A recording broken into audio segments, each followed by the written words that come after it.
Coral reefs, the calcium carbonate system, and climate change. You might ask yourself, what is a coral reef? Well, they're a diverse underwater ecosystem held together by calcium carbonate structures secreted by corals. You might ask yourself, where are they found? Well, located in tropical oceans near the equator, the largest coral reef is the Great Barrier Reef in Australia. The second largest is found off the coast of Belize in Central America.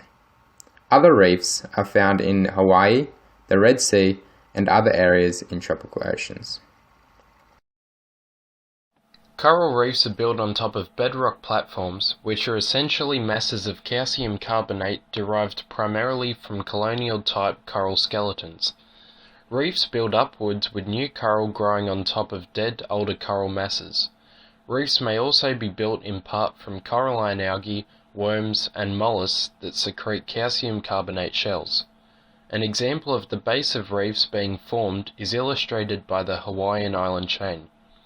There are a series of volcanic islands formed as rising hot magma pushes its way up from the asthenosphere towards the Earth's crust, creating a vent which eventually becomes volcanic islands.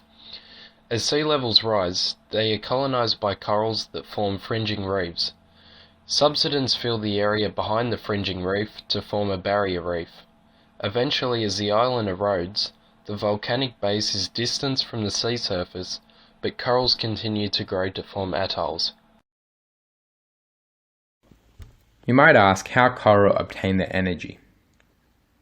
Well, coral obtain 80% of their energy from zooxanthellae, photosynthetic dinoflagellate protozoists. Therefore, coral will not grow below a depth of 100 to 150 meters deep in the oceans, as the light that they need is insufficient for them to use at that depth. As carbon dioxide is drawn into the ocean, it changes into carbonic acid, the bicarbonate, and eventually into carbonate. The carbonate is drawn into the coral, and with the influence of light and calcium, the coral performs the chemical reaction forming calcium carbonate, and that's how coral reefs form and grow. Coral reefs show a degree of resilience when it comes to the changes in the environment. However, because of the ocean's rapid increase in temperature, the corals are vulnerable to a widespread bleaching event. Algae that live on the coral cannot adapt fast enough, so the zooxanthellae, the algae, leaves the polyp, revealing the coral's pale skeleton. The bleaching threshold is shown to be over 28 degrees Celsius, and the best suitable temperature for tropical coral is at 26 degrees Celsius.